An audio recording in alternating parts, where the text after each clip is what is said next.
Hi friends, welcome back to another video here on my channel. In today's video, I'm going to take you along with me as I finish yet another sketchbook spread in my Stillman and Birn sketchbook. For everyone who's been here for a while now, they would know that I have this Stillman and Birn sketchbook in the beta version, and I've been trying to complete the sketchbook, and as it stands now I have 15 more blank pages to go. I'm trying to finish them before I move on to my next sketchbook. But hey, in today's video I'm going to share with you my thought process and how I went about arranging my composition for this sketchbook spread. I will also be taking you along with me to a short trip to Lake Erie and share with you some glimpses of my trip there, and also share with you my first attempt at some plein air painting.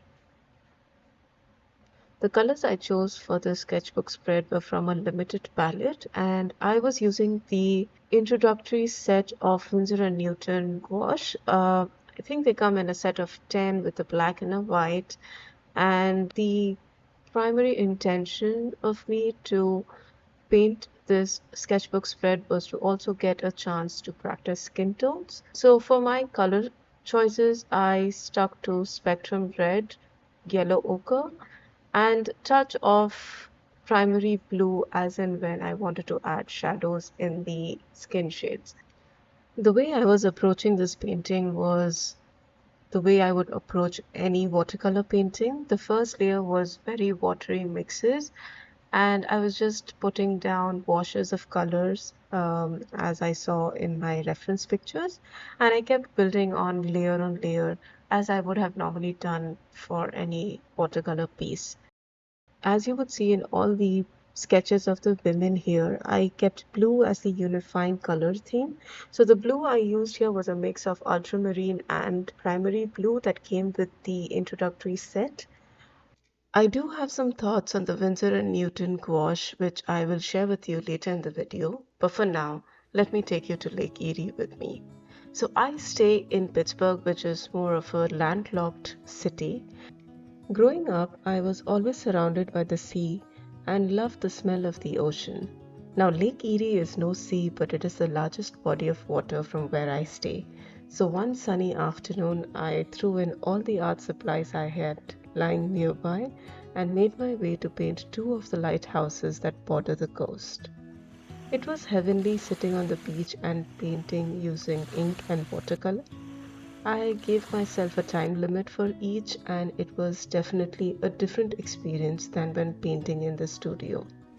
I found new areas to improve my art, and I was happy that I tried plein air and would definitely do more of those. And now back to the studio. Like I mentioned before, I was using the Winsor & Newton gouache for my sketchbook spread, and what I found was the color mixes that I was getting from my set of chosen colors wasn't really giving me a bright result. At the end, the gouache was drying pretty matte.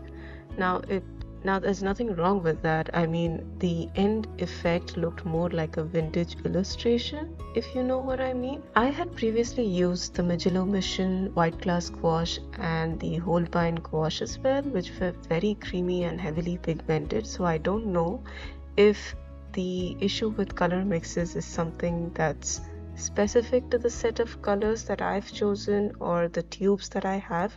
So let me know in the comments if you face something similar or you don't, and how would you recommend me working through this.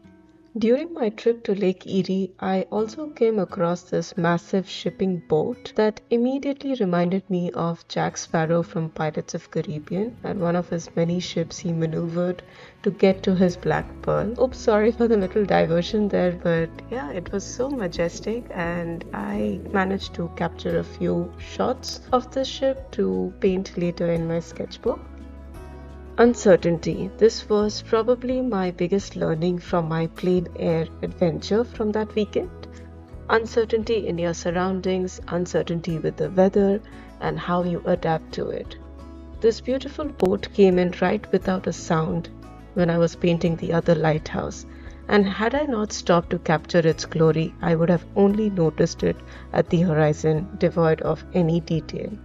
The sun kept moving in and out, and I had to quickly paint some from memory, some from life, and it was a good practice for sure.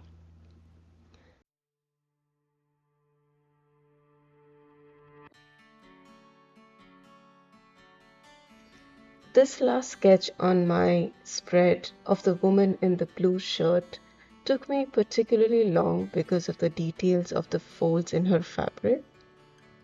In my practice for skin tones, I surprisingly also got to practice hands and legs, which came out so well in all of my little sketches.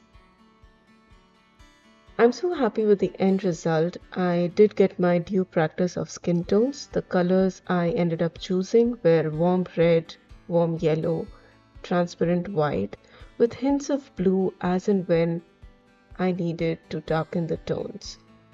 Let me know your thoughts on the Winsor & Newton gouache, and if you need close-ups of each of these, don't forget to drop by my Instagram, where I will be uploading these in the coming few days. Now coming to this mixed media sketchbook, this one handles ink and gouache so well. I've had a blast using them on this sketchbook.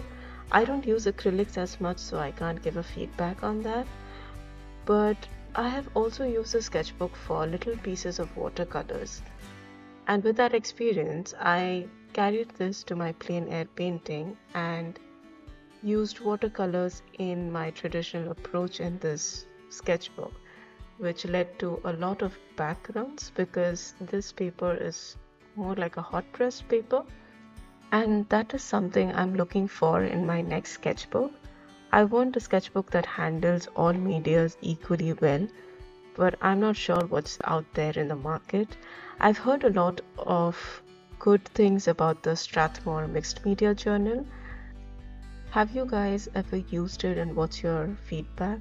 Let me know because I want to keep continuing the sketchbook journey of mine.